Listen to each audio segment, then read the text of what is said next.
아침 목상에 오신 여러분들을 환영하고 축복합니다. 하나님께서 오늘도 우리에게 새로운 날을 허락하셨는데요. 새로운 날에 걸맞는 새로운 은혜로 오늘 하루 우리 인생을 지킬 줄 믿습니다. 오늘은 상을 받는 악인들이란 제목을 가지고 전도서 8장 9절부터 17절까지 말씀을 좀 살펴봤으면 좋겠습니다. 우리 14절부터 15절까지 말씀 같이 한번 읽어볼까요? 세상에서 행해지는 헛된 일이 있나니 곧 악인들의 행위에 따라 벌을 받는 의인들도 있고 의인들의 행위에 따라 상을 받는 악인들도 있다는 것이라. 내가 이르노니 이것도 헛되도다. 이에 내가 희락을 찬양하노니 이는 사람이 먹고 마시고 즐거워하는 것보다 더 나은 것이 해 아래에는 없음이라. 하나님이 사람을 해 아래에서 살게 하신 날 동안 수고하는 일 중에 그러한 일이 그와 함께 있을 것이니라. 오늘 본문 이렇게 시작하죠. 세상에서 행해지는 헛된 일이 있나니 계속해서 전도서 기자는 세상의 부조리함, 세상의 불합리함에 대해서 이야기를 합니다. 그 중에 하나는 뭐냐면 악인의 행위를 따라 벌을 받는 의인이 있고 의인들의 행위를 따라 상을 받는 악인들도 있다라고 이야기를 해요. 그럼 이것이 무엇을 의미할까요? 이것은 어떤 뜻일까요? 악인들의 행위에 따라 벌 받는 의인이 있다. 예를 들어 그런 거죠. 악한 왕이 있다고 가정해 봅시다. 악한 왕이 나라를 통치하면 어떻게 되겠어요? 그 나라에 있는 선량한 시민들까지도 이 악한 왕으로 인해서 고통을 받는 거죠. 잘못은 왕이 했어요. 악한 건 왕이에요. 그런데 그 악한 사람의 왕의 행위로 인해서 수많은 사람들이 뭘 하는 거예요? 고통을 당하는 거죠. 이런 일은 역사 속에서 끊임없이 반복되는 일이잖아요. 오늘날도 마찬가지죠. 지금 러시아와 우크라이나의 전쟁 중입니다. 푸틴이란 러시아의 그런 푸틴이라는 지도자가 정말 잘못된 욕심으로 어리석은 행동으로 결정을 했잖아요.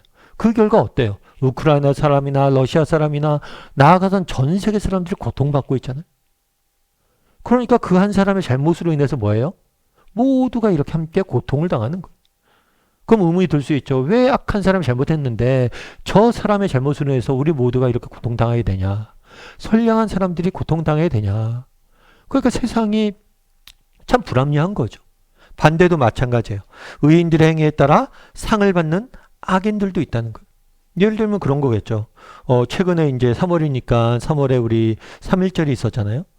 일제시대 독립운동을 했습니다. 수많은 사람들이 독립운동을 하면서 조국의 독립을 위해서 싸웠어요. 그래서 수많은 선열들이 뭐예요? 희생을 했겠죠. 죽음을 맞이했어요. 그런데 그 결과 뭐예요? 우리가 독립이 됐잖아요. 그런데 정작 이 독립을 위해서 수고하고 애쓴 사람들은 뭐예요? 죽거나 병들거나 혹은 수많은 고통 속에 있었죠. 그런데 이 독립 혜택은 누가 누리고 있어요? 아무 노력을 안 한 우리가 누리고 있잖아요. 때로는 정말 일제시대 때 일본의 편을 들었던 사람들이 그 독립의 혜택을 누리는 경우조차도 있는 거잖아요. 그러니까 안타까운 거죠. 직장에서도 가끔 그런 얘기 하죠. 일하는 사람 따로 있고 돈 받는 사람 따로 있다고.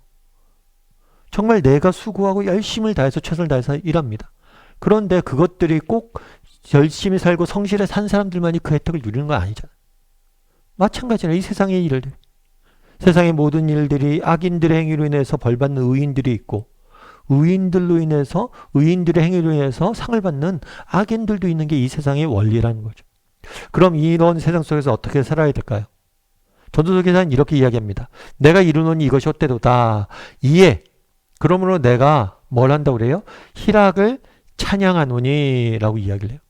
희락을 찬양한다. 그럼 또 이것은 무슨 의미일까요? 또 무슨 의미일까요? 이 부조리한 세상 속에서 어떻게 살아야 되냐? 그러면서 뭐라고 하냐면 희락을 찬양한다 라고 이야기를 합니다. 다르게 말하면 사실 그런 거잖아요. 정말 우리가 의롭게 살려고 그러고 열심히 살려고 그러고 성실히 살려고 그래요.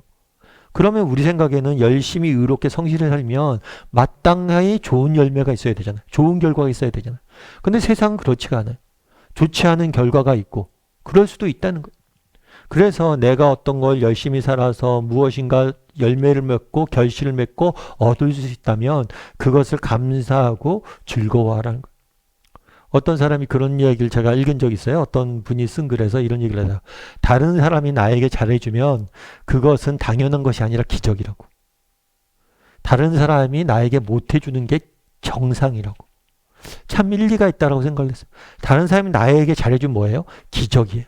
그렇게 생각하니까 다른 사람이 나한테 잘해주면 어때요? 정말 감사하게 되고 기뻐하게 된다는 거예요. 마찬가지로 오늘 내가 수고합니다. 수고해서 어떤 열매를 맺어요. 그래서 이 열매를 당연한 게 아니에요. 정말 우리가 믿음을 지키고 의롭게 살려고 해서 그 노력하고 성실히 노력해서 어떤 좋은 결과를 맺어지면 그것이 당연한 게 아니란 거예요. 그것은 기적 같은 일이고, 그래서 그것들 소중히 여기고 그것들 즐거워할 수 있어야 된다는 거예요. 오늘 내가 땀 흘려 수고하고 애썼던 것들, 그래서 정당한 열매가 맺어지는 것들, 이것을 당연하게 받아들이지 말고 정말 이것들에 대해서 감사하고 이것들을 누릴 줄 알아야 된다는 거. 뿐만 아니라 우리가 정말 이런 부조리한 세상 속에서 살아감에 있어서 우리가 가져야 될 생각이 있어요. 그건 뭐냐면 하나님에게 소망을 두는 거. 여러분 세상을 살다 보면 그렇죠. 왜 악인들의 행위로 인해서 벌을 받는 의인들이 있습니까? 왜 의인들의 행위로 인해서 상을 받는 악인들이 있습니까? 왜 이렇게 부조리한 것들이 있어요? 그런데 이 세상이 이렇게 부조리한데 이것으로 끝나지 않는다는 거. 우리 하나님께서 이 모든 것들에 대해서 바로 잡아주실 것이고 우리 하나님께서 이 모든 것들에 대해서 다 갚아주실 거예요. 그렇기 때문에 우리가 이 땅에서 뭘 할 수 있는 거예요?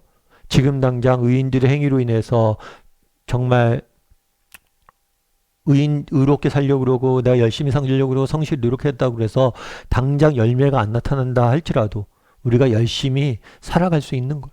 왜냐하면 하나님께서 다 갚아 주실 것이기 때문이에요. 여러분 아마 장미란 선수를 아마 아실 거예요. 베이징 올림픽에서 역도 금메달을 땄던 선수죠. 그래서 저희들 모두가 이렇게 장미란 선수가 이렇게 역도 결승전하는 거 전 국민들이 같이 보고 함께 기뻐하고 즐거워했던 기억이 나요.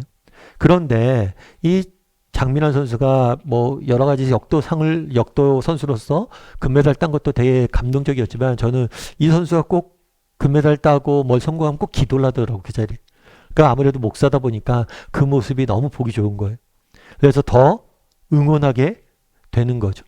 그런데 이 장민환 선수가 역도를 시작했던 배경에 대해서 이렇게 이야기하는 그것들 내용들을 봤어요.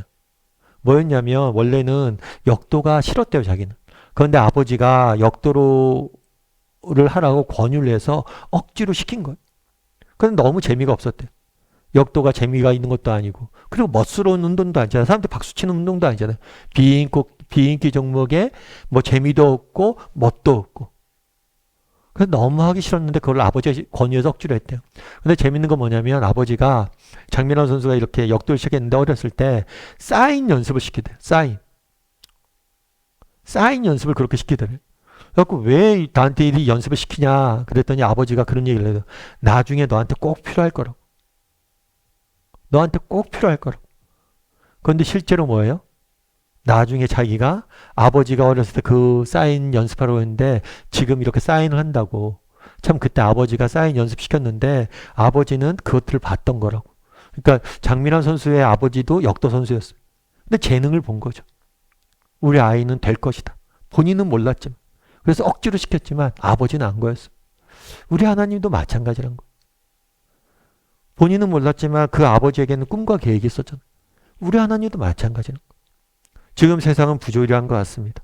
지금 내가 열심히 일해도 오히려 내가 정직히 열심히 성실히 해도 오히려 악인들이 그로 인해서 더 큰 상을 받는 것 같아요. 자, 세상에 악한 사람들 내가 좋은 일 시키는 것 같아요. 그런데 그렇지 않아요. 언젠가 우리 하나님께 다 갚아주실 거예요. 우리 하나님께 다 돌려주실 거예요. 왜요? 우리 하나님은 우리의 사랑하신 아버지 되시는. 그리고 그분에겐 계획이 있고 모든 것을 바로잡아 주실 거라는 거. 그래서 때로는 정말 세상을 살다 보면 회의가 들 때가 있습니다. 과연 우리가 하는 일이 무슨 의미일까 이런 생각이 들 때가 있어요. 그럴 때라도 하나님을 바라봤으면 좋겠어요. 그리고 하나님께 다 갚아주실 것이다. 그런 믿음을 가지고 하루하루 살아가는 저와 여러분이 되기를 주님의 이름으로 소원합니다.